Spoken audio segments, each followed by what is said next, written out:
Hello, everybody, and welcome to 3 Point Perspective, the podcast about illustration, how to do it, how to make a living at it, and how to make an impact in the world with your art. I'm Jake Parker. I'm Lee White. And I'm Will Terry, and all three of us are professional illustrators. And we've been working for about the last 25 years, and between the three of us, we've published over 50 books with major publishers, and we've all taught illustration at the university level. Yep. Each week, we're going to tackle a different subject relating to illustration from our three perspectives. Sometimes we're going to agree, sometimes we're going to argue, but every time you are going to learn something new. All right. I just want to, before we move forward on anything, I just want to say thank you to everybody who's been downloading and listening to this podcast. We've been looking at the numbers, and there's just steady growth. And, it's just, I can't believe it's hitting, that people like this stuff. So we really appreciate that. Also, this podcast is made possible by SVSLearn.com. I don't know if you guys know that, but they're our sponsor, and it's SVSLearn is an online school with how many classes does it have? A ton. Like 80, 90? Those guys are awesome, by the way, those SVS guys. I love them. And I'm so glad that you decided to sponsor our podcast. I love them too. And let me ask you this. Do you have a favorite class on SVSLearn? I do. Mine is the storytelling class. In terms of the ones that I've taught, the storytelling one is my fave. Oh yeah, how come?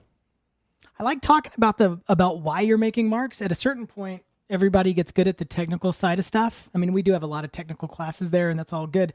But if you guys notice that if somebody's doing illustration for a couple of years, they learn perspective, they learn values, they learn all that stuff, and then you got to start talking about what you're actually painting. Yeah. Well, what about you? Do you have a good favorite class? I mean, I like I like so many of them. I caught you right. It's hard to it's kind of hard to pinpoint, but I mean, my Draw 50 Things class, I really like that one because it's kind of the culmination of it's like the full golf swing, It's like everything. Mm-hmm. And when you can do that, you pretty much can design a picture. Yeah. I am really proud and happy with How to Draw Everything.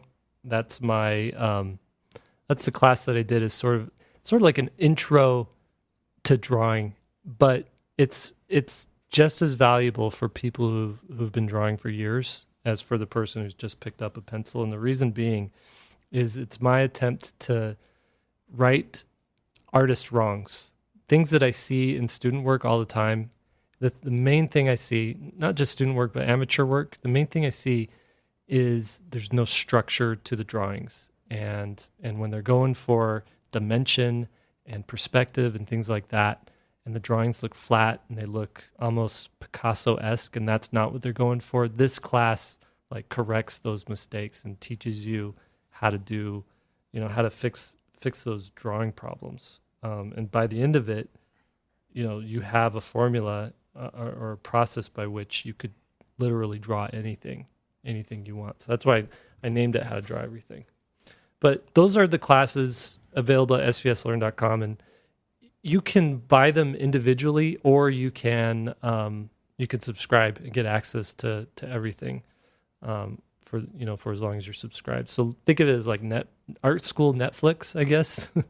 That's a good way to put it. Yeah. So if you want to own the movie, then you go out and buy the movie. But if you want to have access to a library of movies, you subscribe to Netflix. And so we set up SVSLearn that sort of that same way. If you want to own the class and be able to refer back to it indefinitely, then you can buy the class a la carte. But if you want to have access to the entire library, for the next 6 months or for however long, then you can subscribe and have access to the entire library and kind of work your way through the classes. So check out svslearn.com. And if you like this podcast, if you like what we talk about here, and you like, our personalities and the way we teach and share information, then I think you'll really like svslearn.com. But I want to get started on our discussion today. Actually, one more thing. I just want to see what you guys have been working on, where you're at with your projects, and then we can move into today's topic. So, Will, what are you working on right now? The sequel to Bonaparte. Okay, still on your plate. Yep. How's it coming? Coming good. I'm on the second round of sketches. Got some good feedback. You're feeling good about it then. Feeling great. What's the deadline for this? We moved it back due to things that I probably shouldn't talk about. And it's nothing. That makes it sound salacious, right? Like, oh, what happened? No, it's mundane things that happen, and it was just easier to push it back to spring. It was supposed to be, I believe, a fall launch next year or something. So anyway, yeah. Okay. And Lee, what are you working on? I'm working on a new book with Simon and Schuster, and it's in the beginning stages. It's a doozy. It's a really hard one. I'm not going to lie. It's fun though. What is making it a doozy? It's the main manuscript is from a song, and a lot of songs there is a definable story. It's about a character, or it's about a situation or something that's identifiable, and then you can go from that. This one's really loose. It mentions some really pretty scenery, but there's no cohesive story through it. So I'm basically writing a secondary story through the images that don't take place in the manuscript in any way. Whoa. And so it's really hard because I just have to make this thing work. But the words on the page are someone else's. So I can't just change the words to go with this. So I'm kind of writing it, but then I'm locked into this structure too. So I haven't experienced it before. But one of the things I'm trying to sit with, and this is something I talk a little bit about in some of the classes I teach, and definitely on here on the podcast, that early stage where you don't know what's going to happen, and I'm sure all of you guys can identify this, where you're feeling really uncomfortable. The natural tendency is to solve it in any way you can just to eliminate that feeling. Mm-hmm. But what I'm trying to do is just relax and hang out here. I've got 3 workable solutions that'll work already, I think, but I'm trying to hang out in this really uncomfortable space and really figure out the right way to tell the story. And I'm not totally there yet, but I'm trying not to just push myself through just so I have something. Yeah.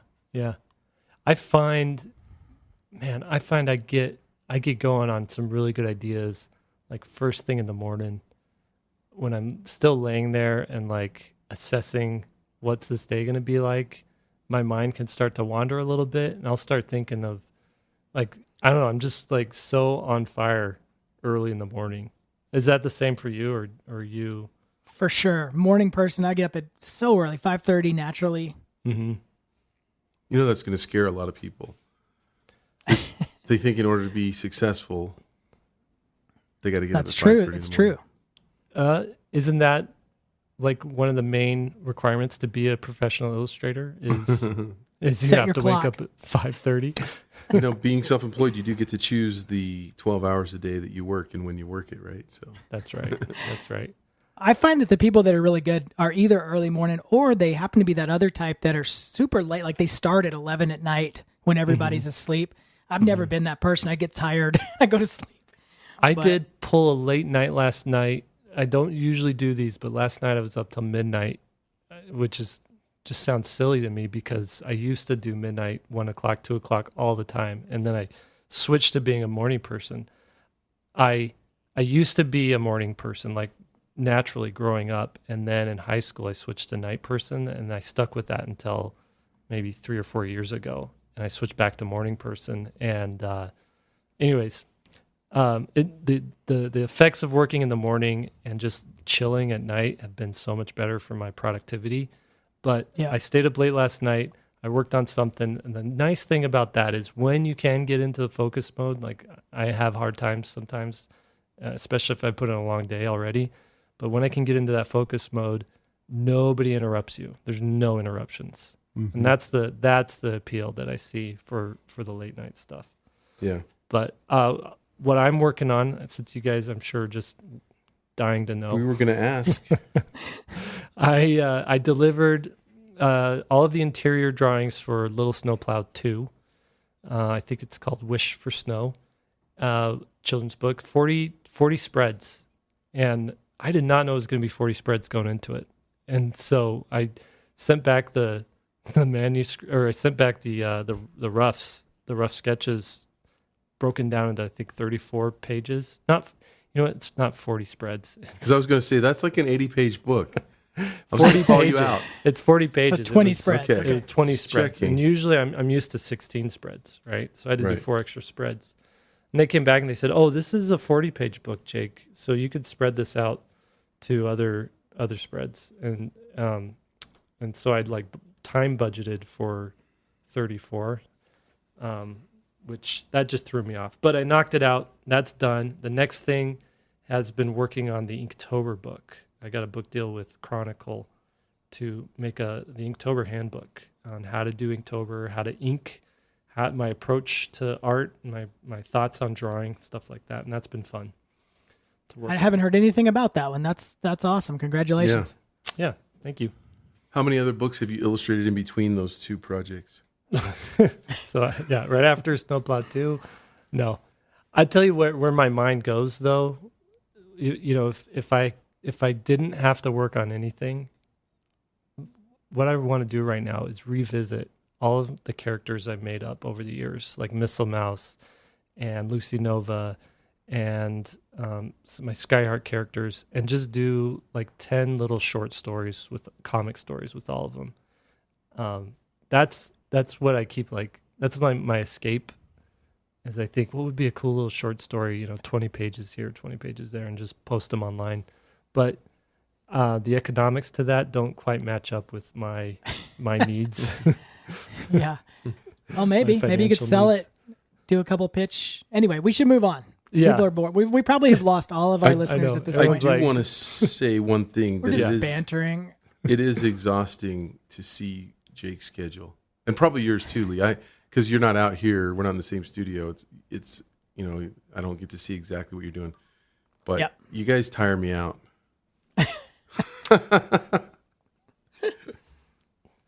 I look at you, Will, and I think that's the life. Someday I will cut out every day at 4:00. And that's coming in at 1. Well, I draw at home. Comes in. I do draw in front of the TV at home, and coming in at 1. But Will, we should do an episode on work-life balance. But Will's he practices for the band. He's got I a do. band, kind of. He does racquetball. He does mountain biking. What else do? You go out and go camping. You got a and camper. try to snowboard a little bit in between. Yeah, in the there. winter it's snowboarding. Takes the dogs out every day. And granted, you don't have kids at home. I still got kids at home. Yeah, That's a big deal. you'll get there one day, Jake. I'm thinking. I can't wait. That'll be good. All right. So today's topic: 10 skills illustrators must have. Take it away, Will Terry.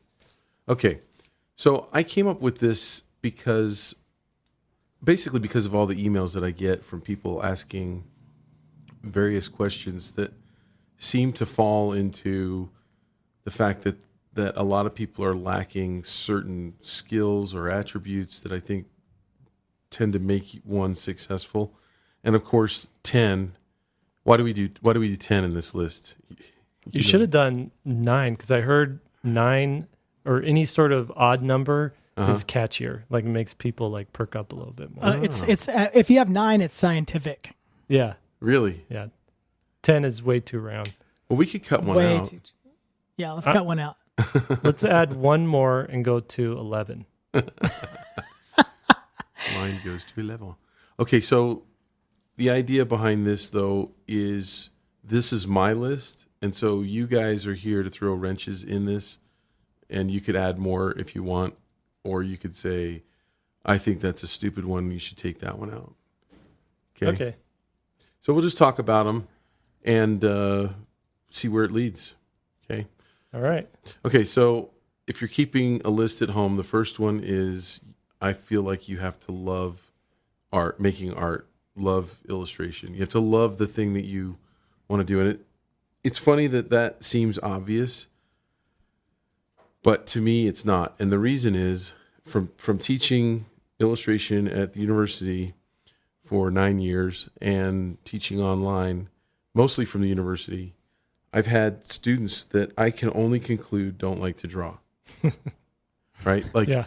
like you're in painting class. And think about this. You're not in math, you're not in science, you're not in some hard, boring subject where you have to listen to the teacher drone on.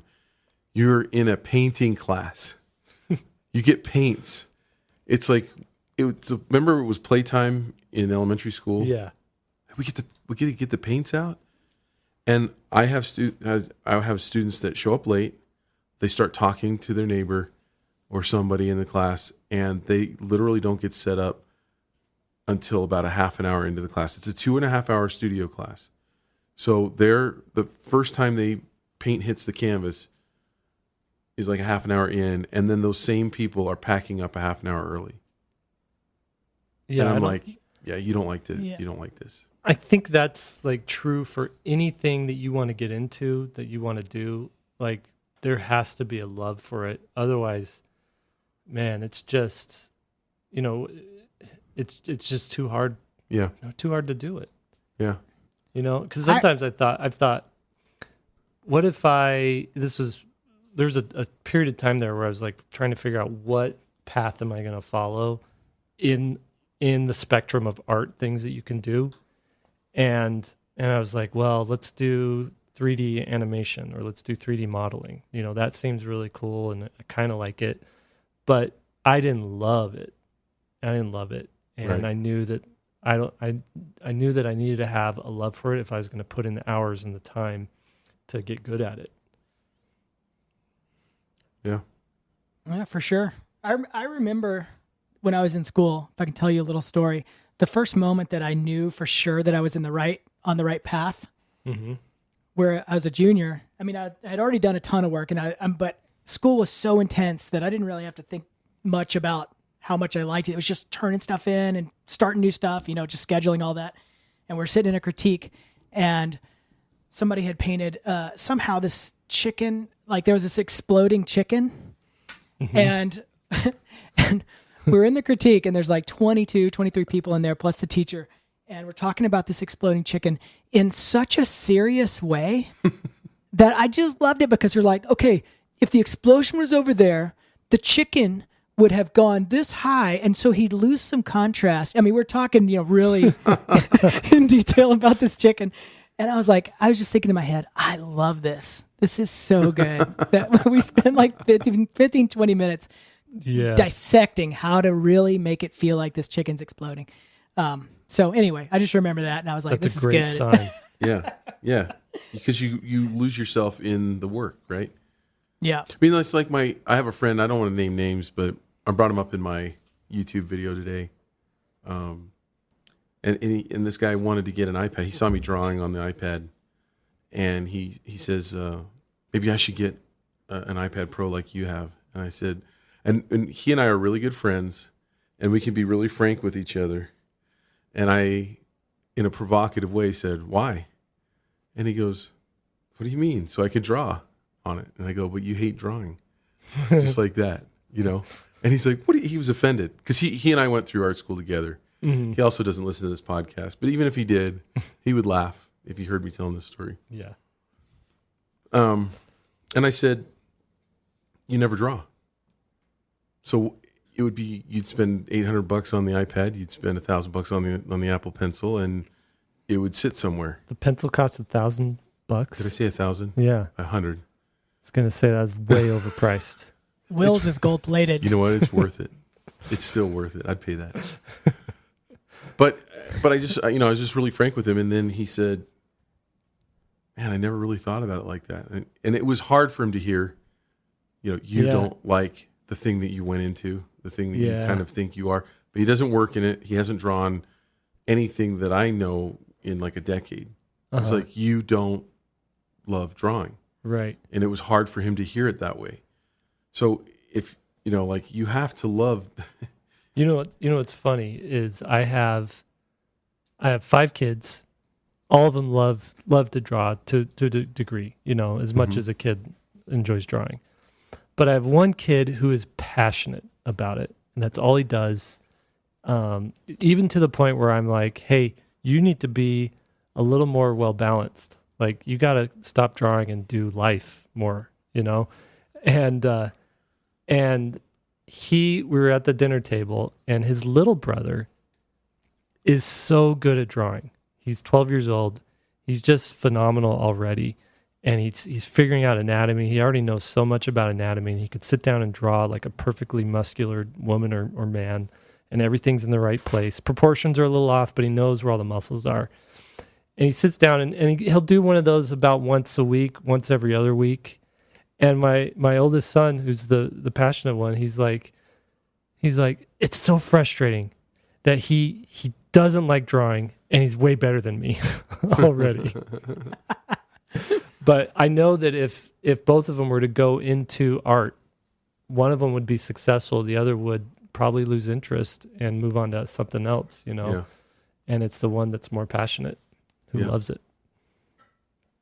Because you'll spend more time at it. Yep. Yeah. Yep. That's right. But who the knows, ideal. Oh, go I ahead. was just going to say, who knows? He might change his mind and he might discover a love for it as he gets older. But just looking at it right now, it's you gotta have a real love for it in order for it to be your career. It's fine if it's a hobby, if it's something you do to unwind. That's fine, and maybe you can only handle a few hours, a week. And if that's what gets you going, that's fine, Yeah. But if you're going to be doing 40, 50 hours a week, 60 hours a week of this, you gotta enjoy it. Yep. What were Lee? you going to say, Lee? It's stupid. Let's just move on. Well, now you got to hear it. Here, I'll tell you what I was going to say, which is really me just saying it anyway, is that ideally you have the perfect combination of interest and then also natural talent. And that's what gives you these prodigy people like Michael Jordan or, these icon Tony Hawk or whatever, is that perfect blend. Yeah. But then I've often heard I don't know how the quote goes, but probably the best person in all this stuff doesn't even do it because they don't even know about it or they didn't get into it or whatever. So they don't have the interest, but they actually have, just that raw talent that would be amazing. So, you just got to have them both.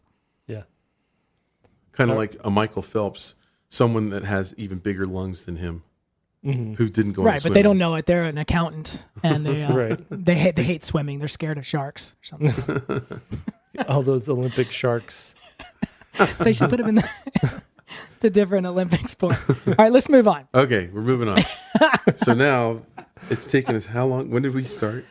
We're on number 9 by now, right? I feel Number like 2. Pamplemousse has derailed. Pamplemousse. Our discussion of Pamplemousse has got us So what is a off track. What is a We started pamplemousse? talking about our favorite word. That's the word of the day. Sponsor of this program is Pamplemousse. We were talking about favorite words. Pamplemousse is French for grapefruit. Pamplemousse is a word I learned today. French for grapefruit. Absolutely perfect word. Anyway, we talked about some of this stupid stuff before the podcast. Now we're just laboring each point. So Okay. if we go too long, I'm just going to say getting off track about getting off track. Yeah. if we get off track from now on, I'm just going to say Pamplemousse, Okay. Okay. and that's going to put us back on track. Anyway, All right. okay, Number let's go. Number 3. two. Number 2. Okay. Unique style. So everyone's heard this before. You got to get a unique style. But it's surprising to me how often people are willing to settle on the drawing style that they're looking at. Maybe they're looking at someone else and they're kind of copying them a little bit. And to me, there should be a constant exploration. There should be constant experimentation until you are years into it and your style emerges. You'll hear people talk about style, and we did a Third Thursday broadcast when we were doing those about style, and I think the consensus among a lot of art teachers is that if you stick with it long enough, your style will sort of emerge. It's kind of like your fingerprint, right? Mm-hmm. It's kind of your own personal take. Right. But I think that one thing that doesn't get talked about in that discussion sometimes are the people who aren't doing enough work and who, maybe some of them will have questions, and I'll see them struggling, and I'll talk with them, and I just can't seem to get my style, and I think you can coax it out quicker than if you're not thinking about it, simply by doing certain exercises like, collecting 5 to 10 illustrators that you like that have different styles that you like, and making lists of the specific things that they're doing in their work, And when I'm talking about that, I mean, this person sees the world in curves. Like all their line work is really super curvy, or textury, or, I mean, fill in the blank. There's a million different things that people do that you would look at and say that's unique to their style. Well, they've collected a whole bunch of things too and packaged them together. What would you guys say with unique? Like didn't we do a podcast on style? I'm losing track of the ones that have come out. I know we did a third Thursday. What's that? Yeah, we did a third Thursday broadcast Yeah. on style like 2 years ago. Yeah. I So we've think. talked about Seems it like a little bit, yesterday. but I was wondering what you guys' opinion is on this, where we say, start collecting stuff you like. It's going to start to influence you, and maybe you emulate it a little bit, but then you'll make it your own, obviously. But what if somebody likes something that sucks? Yeah. Like what if they, or maybe not sucks, that's the wrong word, it's too harsh. What if something's outdated, like say like Frazetta, who was so good for when he was popular, but if you do Frazetta now, it's going to look so lame. And that's where I think you can combine it to update it, Yeah. because everything comes around. And I remember working with the student for SVS and looking at their style was 1980s, heard it through the grapevine, California raisins kind of thing, which was kind of cool 25, 30 years ago, right? And I said, if you want to get into children's books today, this is not the style that anybody's going to want, Yeah. to publish. And I know this is a style that you draw in and this is what you're doing, but you're really going to have to like shoehorn yourself into a new style somehow if you want to get work. I mean, this is the classic problem that artists have had over the centuries too, and I think it's one of the reasons why when you go through a university program, you take art history classes where you learn that the people that are remembered in art history are those who were more innovative, those who took what had happened, understood what was going on at their time and period, and tried to push it further. So you have artists like Cezanne, who was looking at the Cubists, and had aspects of that with the Impressionism. I think for illustrators, for children's book illustrators, it's similar. You need to be looking at what's being published right now, and you need to be current on what art directors are buying, because they're going to be influenced on what they like based on what's out there, and they certainly know what's out there. Yeah. I was going to say, do you want to chase a certain style or let the style develop? Is a mix between the two? This is a topic all on its own. Yeah, we should have another one, because I've got a lot of new thoughts on it. I mean, we could go for an hour. We're giving cursory explanations on these now. Let's do finding your style as like one of the next episodes, but just leave it at you've got to find a unique style. Yeah. Can I rag on one whole genre of art real quick? Yes. Sure. We grant you Make that people privilege. mad. This is kind of interesting because I love figure drawing and I love figure painting, even though that's not what I focus on now. But there's this weird thing where you saying Cezanne is what reminded me of it, that a lot of figure painters now are still painting like kind of women in these big dresses with a parasol walking through a field. It looks just like it did back in like 20, this idealized life from the 20s. I don't understand it. And if I go to like a figure drawing museum or, a gallery that has figurative artwork, I don't see that updating process. So if you're painting stuff that looks like you're part of the Paris salon scene, you need to update. Please stop. Don't ever paint somebody in a field with a parasol ever again. There's other artists like Sean Cheatham or Michael Hussar even, who are painting the figure in a modern way that represents our life now, not this idealized French countryside version of the figure. So anyway, that's just my 2 cents. You can reach me at willterry.com. maybe just an observation. Maybe those I'm feeling ornery today. The parasol women in the field appeal to the new money of Silicon Valley or something. Maybe they're. I don't know. It's weird. It's just what weird. would you say if they're doing that, but they're also raking it in? The integrity is not there. Okay. All right, pamplemousse. All right. Okay. Let's move on. Number 3. Number 3. Communication. Good communication. So, and that's another broad topic, but You have to talk good. you got to talk good. No, it's little things like, like I'll talk to somebody and they're like, they'll tell me their problem. They're like, I'm reading the story that I have to illustrate and I'm not really understanding it. I'm not really getting, and the art director is telling me that it means this, and I think it means that, and or they haven't even talked to the art director. And I'm like, you call up your art director, say, hey, can we discuss this story? Here's the specific problems I'm having. I'm surprised at how hard communication is for some people. Do you think it's in general, or do you think it's more generational? I think it's generational because, and I hate being the old guy in the room thing, and going, the kids these days. But I think it's that, we had to pick up the phone and call. We even called people when they didn't know the call was coming. Did you know that used to happen? Oh, whoa. You just call someone out of the blue? You just call them. And they picked up the phone not knowing who was this? on the other line? There was no caller ID, so they're like, hello, I have no idea who this is. And you're like, it's like roulette. Yeah, you had to explain who you are and why you're calling and what you need. And I think those skills are hard to come by today.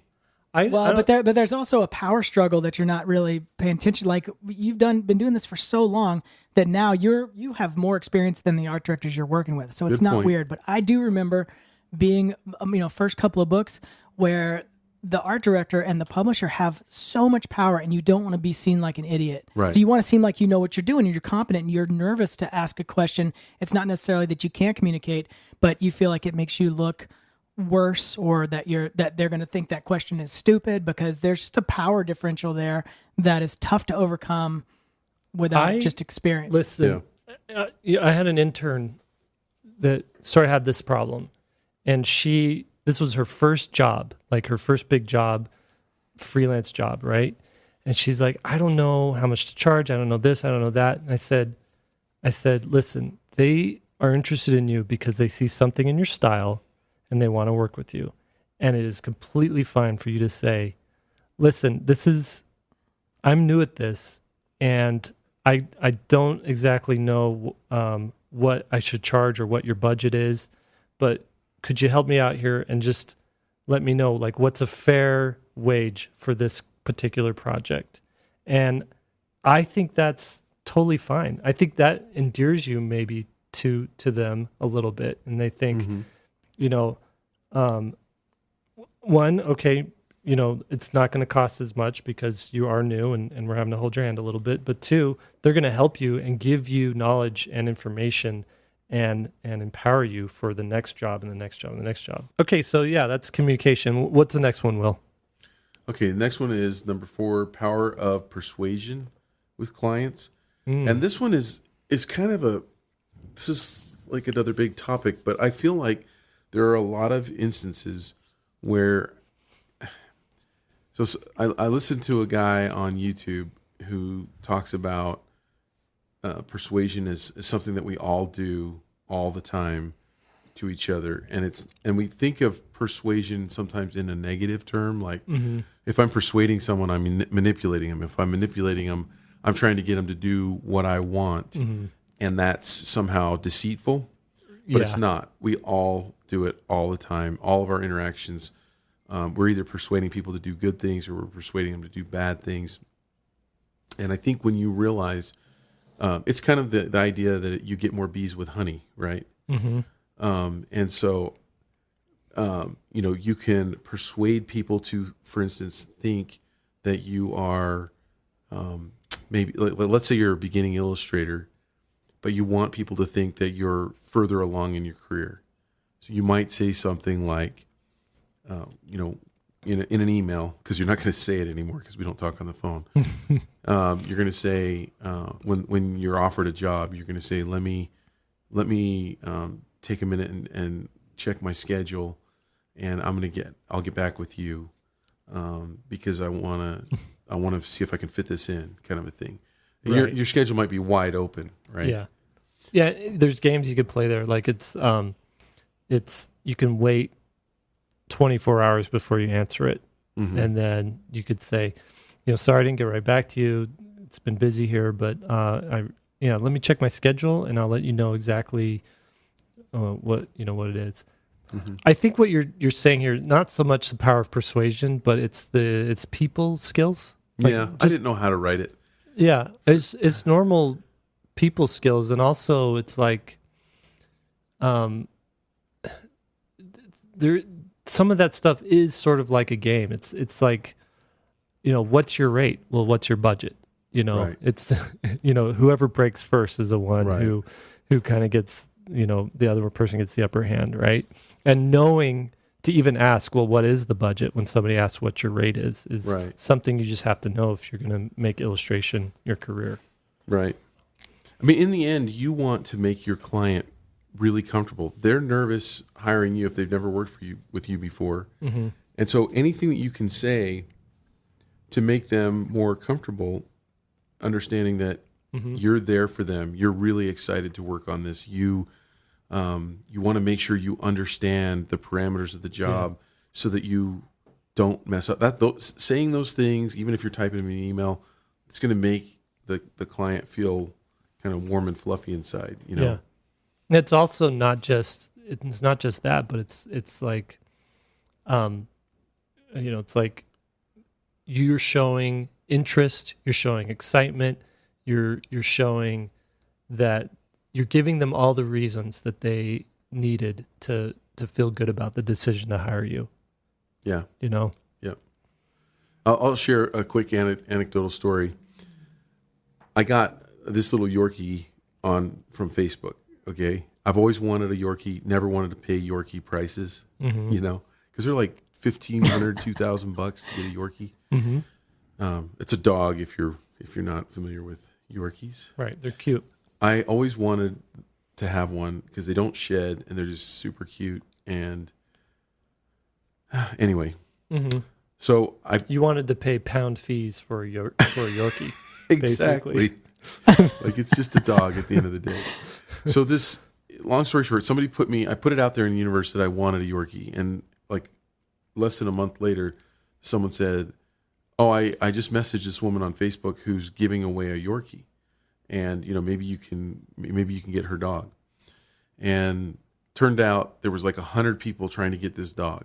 Right, I'm not kidding. There was more than 100 trying to get this dog, and I was reading the comments of what they were saying in public. Like how much they want this dog, and you might call it manipulation, you might call it persuasion, but I was like, what would I want to hear?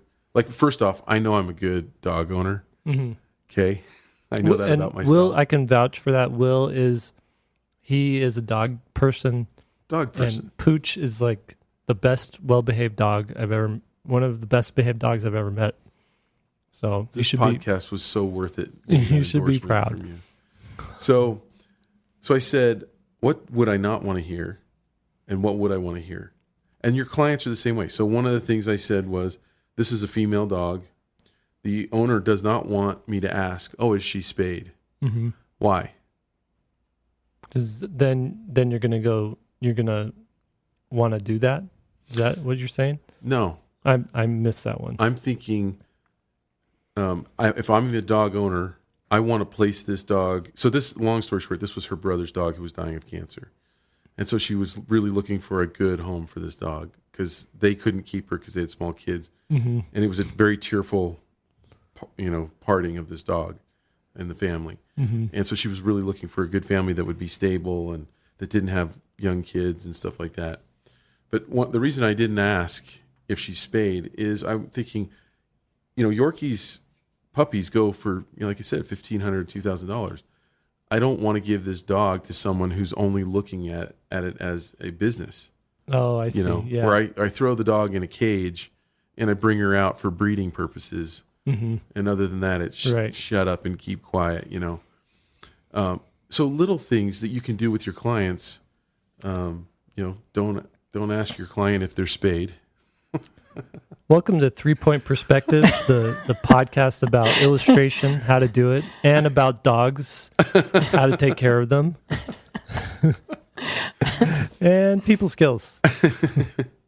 But you have to reverse engineer what your client wants, right? No, I think that's super important, and it's I think that's just not just success as an illustrator or skills as an illustrator, but life skills. Or it's important to be able to assess a situation, figure out what you need to do to make it benefit you and the person you're working with, and be able to exit that situation where everybody's happy.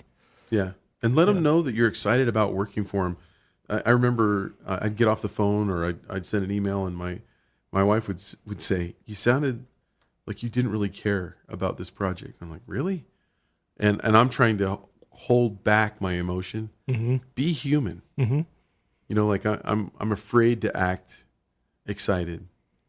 I don't know why. There's this one book I read on negotiating, and one of the tactics that this guy was espousing was write as short an email as you can and misspell 2 or 3 of the words. Like, not like on purpose, but the way that it would look like you were typing too fast. Oh. And he would say that would send the message that you only, you're giving them just the amount of time that you can possibly give them in order for them to, in order for this deal to go through or whatever. It was interesting. I've actually used that sometimes to send a message that I'm super busy, but I'm still giving you some of my time. So that's why your spelling's bad. Well, yeah, and it's to hide my horrible spelling. I don't want to give away all my secrets. People are going to be like, Jake, we cut the bull crap. We know you've got nothing else to do. Well, they already know you don't answer emails, so That's true. Okay, let's keep it going. sensitive topic. Yeah. Number 5. Okay, number 5 is the 33% rule, and that I think I got that from you, Jake. Why don't you explain that one? 33% rule. I never called it that, but I know what it is, what you're talking about. What's it called then? Well, I don't think I've ever given it a name, but the way I look at it is you have relationships that you need to maintain, and there's executive relationships, and those are relationships with people above you. There's peer relationships, and those are relationships with people who are at your level. And then there's another word for it, I forget, but there's spending time or having fostering relationships for people who are, for lack of a better term, below you, but that could mean below you in ability or just amount of time that they've had working in the industry or experience. That's what I'm talking about. And I like that. I like that idea is that what that does is it gives you a really good idea of where you are at in your career and your abilities. It allows you to acknowledge what you need to do to get better, and it allows you to help people who are, farther behind on the path than you are. The beauty of that one is that you learn so much when you start trying to just show somebody how to do something. In my senior level classes, a lot of times I will pick some of the best people who look really comfortable at what we're doing and have them kind of co-teach some of the people who are farther behind, just because I can't be with everybody at the same time. And I see their skill level going up so much just by having to explain a process. So it's great if you're not spending time with people who are a little bit not as experienced as you. It's definitely a rewarding thing on a number of levels. Okay. Yeah. And spending time with people that are above you, I mean, the idea there is that it pulls you up, right? Yeah. Because typically we humans, we do what the people around us are doing. Right? We behave the way they behave. We achieve the things they achieve. We value the things they value. And, we talk about, you're basically this, what is it? You're the sum of the 5 people you spend most of your time with or something like that. Yeah. You're the sum of the 5 people you spend most of your time with. Yeah. And, that one implies that you need to put people into your life that are going to make you a better person. Doesn't mean you totally disown people who are bringing you down, but you don't let them influence you. So as a skill, how do you avoid spending too much time with people that are below your level? Like, how do you, let's say someone's listening to this right now, and that's what they're like, oh, well, I'm kind of the rock star of my group. I'll give you an example. Was for me, I got a job at a animation studio, and it was like 3rd tier animation studio. Their main gigs were commercials, straight to video type of stuff. I got a job in the art department, and that art department had 4 or 5 killer artists in it, and I just wanted to be around them and be with them and learn from them. And after about 2.5 years, several of those artists left and got other jobs. And I got better as an artist as well and leveled up. And I looked around one day and I realized, like, I have nobody to look forward to push me to compare my art to. I feel like I've sort of leveled out of this thing. So immediately I started looking for a job at a tier 1 animation studio that did feature animation film. And I found one that had 20 people in their art department that were all like light years ahead of me. And I was like, that's the job I need in order to get better as an artist. And ended up working there. And again, just within 6 months of working there, I was heads above where I was at the last place. How were you conscious of that? Like, how did you know that was what you were supposed to be looking for? I haven't thought about that, how I was conscious, but I think what it has to go to is when I was in kindergarten, I met my friend, lifelong friend. I'm still friends with him to this day. And he loved to draw too. And his mom was an artist. And we had this, I don't even know if he had this, but I had this healthy competition with him where every time he did an amazing drawing of a whale or whatever it was, I would go home and be like, I have to do a better drawing than him. And it was always just me trying to look at who I thought was better than me and trying to match or do better than the work that they were doing. And it was there's a little bit of, it was competitive, right? But more so it was just, I wanted to be a better artist. And that's something that's stuck with me, the rest of my life. Cool.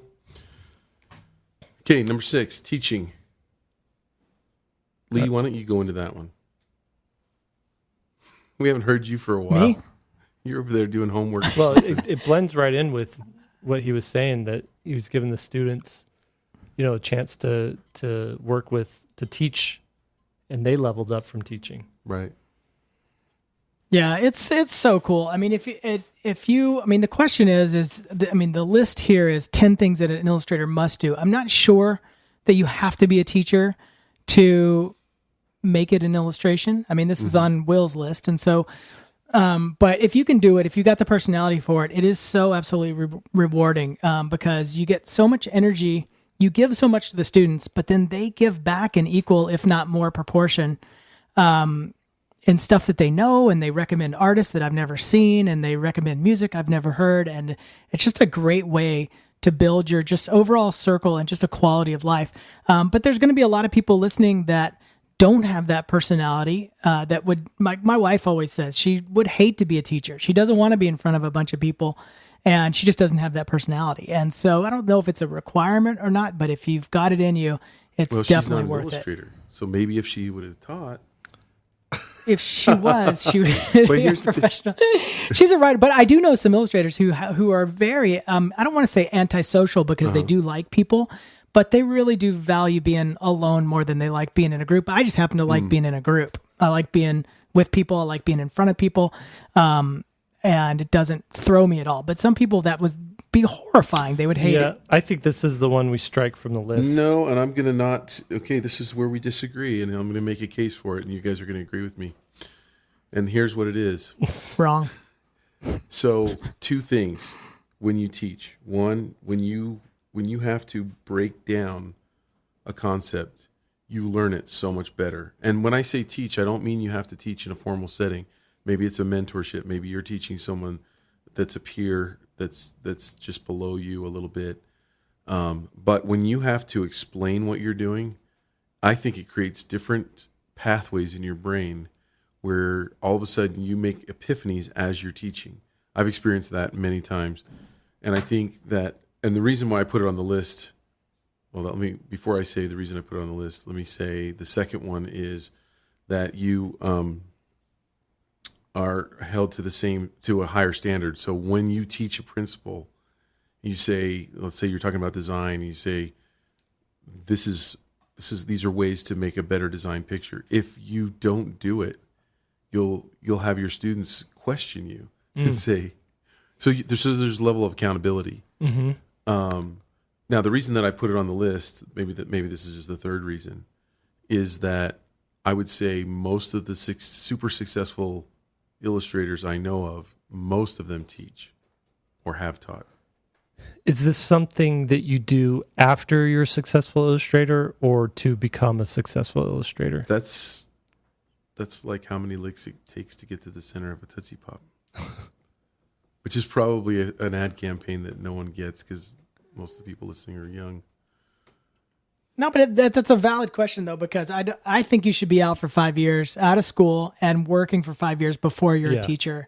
Because I just don't think you have the respect from this. I mean, the students smell blood in the water immediately if you don't know what you're talking about. And like I said, you could mentor. Mm-hmm. But don't you think that your art has gotten better? Yeah, I can't disagree there. Like that was my next thing after working at the animation studio. It's like, well, what do I do to level up now? And I took a teaching job, and man, I really had to know my stuff before and during that job. Right. And I saw my work get even better to the point where I was like, man, if they had hired me now, I would have been such a better employee than before I taught. So I think it's an optional. I think if you're young, breaking in, maybe you can look at how you can help other people, but I think teaching is I like Lee's 5-year thing before you take on a formal position. Whether it's an adjunct or maybe this goes at the bottom of the list, and it's like I'm trying to keep it on here, you guys. I like the next one. I like the next one. Can I talk about that one? Yeah, what's the next Number one? 7 is personal projects. Every successful illustrator that I know of who's really taken their career somewhere has spent a considerable amount of time doing personal projects, not just doing them, but finishing them and putting them out into the world. And that's the key there. That's what I would add to it. It's not just having a personal project, but finishing and putting them out into the world. Shipping. Shipping. Go back to episode 2 or 3. Ship it. Because that's how people can know that you have accomplished something and can point to a thing that you've made and said, okay, this is good, or critique it or whatever. I don't think that having that personal project that is continuously on the side, never being finished, I don't think that helps you at all. I think you have to have to finish it, move on to the next one, put another one out, move on, put another one out. Agreed. That's the only way to avoid burnout, in my opinion, as a pro, because it's just something you can come back to that's all yours. At a certain point, I mean, I know a lot of you guys hear some of the stuff we talk about, and you're like, oh, if I only had that problem, like, oh, I'm doing too much work for publishers. It sounds so lame, so lame to say that. But at a certain point, you do like just want to sometimes just paint or draw something and it to be yours and it not to be directed. And that has to, and that's going to a lot of times you do some painting project on the side, say, for example, and then all of a sudden that works its way into your professional work. And then you do a couple of jobs and then you do another personal project and that works its way in. And it, there, it starts to tip into how do you get your style. I mean, all of that kind of comes together at once. Personal projects and style are so interrelated. I couldn't recommend it highly enough in terms of finding and exploring your style. I agree. And finding your voice. Also, these personal projects turn into bigger, better things. So Missile Mouse, I got a two-book graphic novel deal from Scholastic, and Missile Mouse was my personal project from about 9th grade until I was, I think, 20 or 30. I think I was 33 when I got the book deal. And it was always just this side project that I was putting out little Missile Mouse comics and drawing this character. And then it turned into a book deal. Little Bot and Sparrow was a 10-page short story that I'd done for an anthology, and it turned into a children's book deal. Inktober started out as just like this personal project. I'm going to challenge myself to draw in ink, and now it's a worldwide drawing challenge, Yeah. So who knows where these things, what's going to come of it, but none of these things would have happened had I just had these personal projects kind of half on the back burner simmering instead of actually putting them out there. I mean, you're actually responsible for, I'm watching Lee like boot the cats out of his studio right now. It's pretty funny. You're responsible for me working on Bonaparte with Random House. I am? How so? Because you convinced me to do fan art. Oh, yeah. I did the Little Book project. Mm-hmm. The art director from Random House saw it and specifically asked me to do that book in that style. So I hadn't been working in the style that I did the Little Book in previously. And so it all, it comes from those personal projects. Yeah, that's cool. Because I think a lot of times when you do a personal project, because you're doing the complete product, you have to answer questions and you have to solve problems that you don't normally solve when you're just making an illustration. Exactly. Yeah. You have to wear so many more different hats. Yeah. And what's helpful is because I've done Kickstarters and I've learned about the economics of publishing and dealing with printers myself and prepping the files for print, it's completely changed how I've worked with publishers. Because now I know, I'm getting this kind of advance. That probably means that they're expecting to sell this many copies or making this much money off the book. I know how better to prep files for them. I know what they're looking for and what problems are going to pop up. All that stuff's helped me be a better, just all-around illustrator. Yeah. Okay, next one kind of goes along with the 33% rule. That's yearning to constantly improve. Yeah. And I have met so many artists who I feel like they've gotten their artwork to a certain level, and then they kind of exist in this, here's my art, here's my portfolio. Mm-hmm. Why isn't anyone hiring me? Mm-hmm. And it's the same portfolio they had last year. It's the same portfolio they had the year before and the year before that. Yeah. And I was doing a YouTube interview of one of our SVS students today, Simona Ceccarelli, and she mentioned that. She said she made a personal goal that her portfolio will completely turn around and be a different portfolio every year. That's cool. And that's a good goal. Yeah, it's a good one. And I just see two different types of people. Another thing with her is she says she's an eternal student.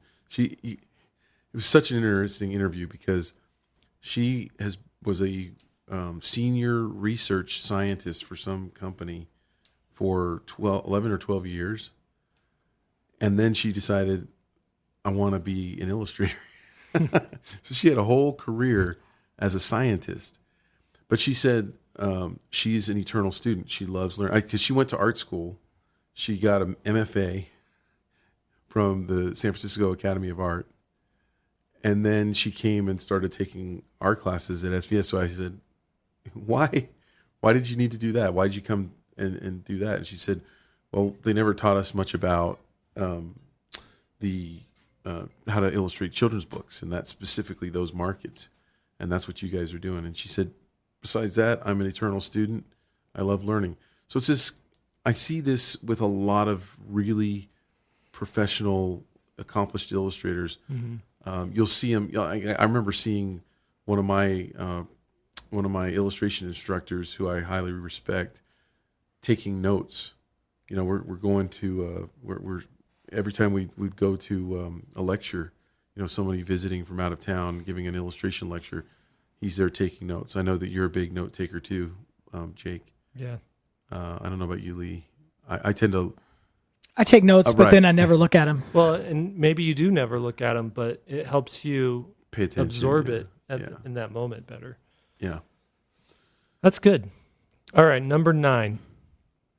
So number 9 I put is having an online presence. And I mean, that's pretty self-explanatory. I think we've talked about that many times before, but we don't have to really go into it a lot. But basically the idea there is, you can have great art. If no one can find it, then, you're not going to really be an illustrator. So most of the illustrators that I know that are doing really well have a really good online presence. You can find them easily. They've got a good website. Mm-hmm. They're participating to some extent in social media, some more than others. I mean, the same interview today, Simona said that she got her first job from Twitter. She's gotten jobs from Instagram.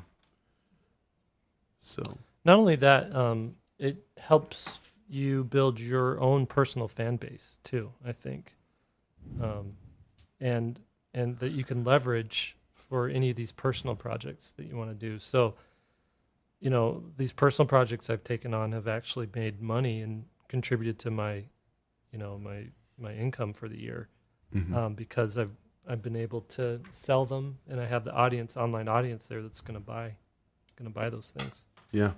Yep. All right. What's the last one? Well, number 10. Okay. The last one I put is creator. And this one, a lot of these overlap a little bit, but the idea on this one is that you think of yourself as more than an illustrator. So, and I'm looking I'm looking at the best illustrators that I can think of on my list, the ones that are the most accomplished, and I see a lot of them going beyond illustration. So, and that would combine a lot with the personal project in some instances, but like combining another skill, an additional skill, such as writing, or maybe it's a game that you're making, so you've got to combine it with some programming. Think of any project that includes illustration, and maybe it's a board game, and so you're going to combine it with your creative ideas on making a game. But in the end, I think a lot of really successful artists, they transcend the hired gun idea of being, just an illustrator. And I hate to say it that way, just an illustrator, because that's a great accomplishment in and of itself. But when you're working for wages, when you're working for advances like you do with a children's book, or if you're working in-house as an artist, you're never going to get paid as much as you are as if you are the creator of the project, right? Because the author, like Lee, you're writing, right? So I look at you as a creator. I look at Jake as a creator. I'm trying to be that. Doing SVS puts us in that creator category where we're combining our skills of illustration with teaching in that situation and business management. I just see a lot of people. I think the idea. Oh, sorry. I was just gonna say. I think the idea of the hired gun is gone now. I think back in the day there was only a certain amount of illustrators, and so the hired gun. That's, in my opinion, is like the orange juice company that needs somebody to render a perfect orange for the orange juice can. That seems like it's gone now, in my opinion. And there's so many illustrators, and social media has made it such a big world that you have to stand out in some way, and the only way is to be that creator. I don't think there's anybody anymore, at least that I know of, who's getting work, who are just that hired gun. They're kind of just such a good draftsman that they're kind of just waiting for somebody to call. In my opinion, that's kind of dead. That was dead, like mid-90s. But I do know a few people, like Therese Larson. She's one. She did the painting of fur and hair video for us way back. Jim Madsen's another one. But you're right. I would say, I'm digging deep, and I'm coming up with two names. Well, see, now companies can hire, people who are have this. I mean, companies need a unique brand, and I think they're hiring us more so to help them develop some kind of identity or some kind of brand that separates themselves versus drawing, the realistic orange that's on the outside of an orange juice can. Or just illustrating children's book after children's book after children's book, or comic book after comic. I mean, you get those gigs, right? And you can work really hard to get a lot of them, and some people do, but you typically have to work really hard to keep that workflow coming in on a steady basis. Whereas I think what you're talking about is in the past, there was just a lot more markets that were viable to keep that quote unquote hired gun status. Yeah. Right. Yeah. I just think too, it's important to have that mindset that you are a creator, and, just because it may not be illustration for this one project, it might be something completely different. It's still going to affect your illustration. It's going to affect what you're doing over on that side. Yeah. Because we are creative people, and we, who knows how our brains work, where sometimes working on this project over here that's tangential to illustration might actually help you in the next illustration project. Well, and it's interesting because it's how you define yourself. It's I think when you go to illustration school, you want to, the goal is to become an illustrator. Well, what does that mean? You get to work on someone else's idea. Well, what about your own ideas? Do you have anything that you want to give the world that didn't exist that now could exist? And opening your mind up and defining yourself as a creator or as just as an artist, to me, it allows you the freedom to say, illustration is one of the things that I do, but I also am capable of doing a lot of things that take creative energy. Yeah. Yeah. Are you guys, this goes back a little bit. I'm just kind of looking through the list. Do you guys take any classes? I do, from like in terms of art classes? From time to time, I will take, I'll try it on an online class. I actually downloaded, more so lately, it's been books, like art books, looking at and reading them and pulling information from them. But the most recent class I downloaded and course that I took was actually on marketing, how to market yourself better. And then this summer I went to a conference for creative professionals, and it was all about how to improve the business side of what you're doing. You figured out the creative stuff, like here's how you improve the business side of it, and that was super helpful as well. Does that count? Yeah, I mean that totally counts. I think that I've been so busy over the past 5 years, but I've had this kind of spark in the background that I want to take some art classes again. I've been I've been a teacher for so long and doing all the illustration stuff for so long that I want to be in the not necessarily full-time student mode, but I'd love to take some dedicated on-site, not online, but on-site classes, and like a watercolor class or a printmaking class or some other kind of thing, and just go back in that full student mode, and take what you've learned and be able to show everybody up in class. We should do that. We talked about Yeah, day one, just stand up, chill No, everybody not up. tell Great, them, I but am. all of a sudden you're like picking stuff up easier. No, yeah, you just sit in the background. I did do one watercolor workshop a couple of years ago with John Love. It was like a 4-day workshop, and I had such a good time just being a student. And I don't know, I'm just wondering because I haven't seen you guys or heard you guys talking too much about being actually in a class, but it's always fun, that idea of constantly improving, and even at a community college level, like you don't have to take the highest level person ever. You can just go take a basic painting class. I'd love to just take a basic painting class now and see how that that feels. That should be number 11. You are always the student too. Mine is Well, 8 was constantly improve, and so that's kind of along that line. mine is plein air painting. It's something that I've never gotten into simply because when I get into something, that's all I want to do, and I don't need that right now. Right. But I know that will be part of my future, and I will want to go attend a workshop. It's weird. I love cityscape painting, but landscape like painting a tree seems so You boring. haven't seen the trees. All right, show me the perfect tree. But I love cityscapes. There's a couple of guys. I'm trying to think of that guy's name. Not Malcolm Lipke because he's the figure guy, but I'll think of it after the podcast goes up. But I've seen some cityscape paintings that just blow me away, and that seems like fun. But the idea of being in the desert painting and stuff, super What boring. about James Gurney? He does tons of that stuff. You're not even. I was totally baiting you. You didn't take it. I know you are. I love his technical ability. I don't like the paintings. God, did I just say that? Like, I'm gonna cut that. Cut that.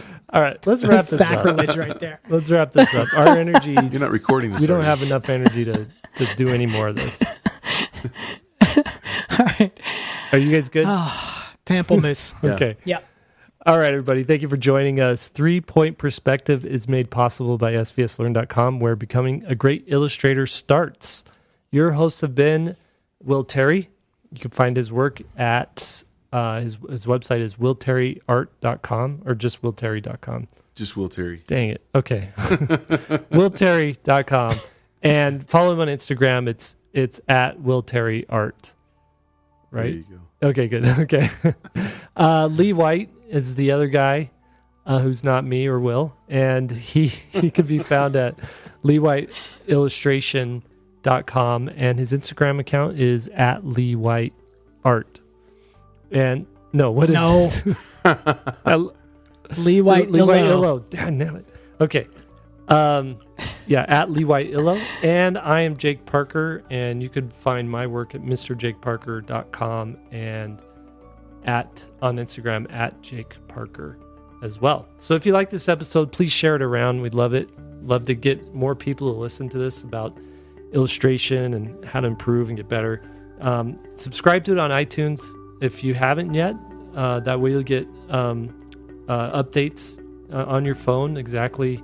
I guess it's not iTunes. It would be subscribe on Apple Podcasts if you're an Apple user. And if you're an Android user, subscribe on whatever it is you use to listen to podcasts.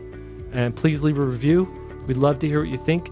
If you're wanting to join in on this discussion, log into svslearn.com, go to the forums where we've posted this episode in its own thread, and there's a discussion happening about it over there. We'd love to hear what you think. Let us know what your thoughts are. All right, thanks. We'll see you guys next time.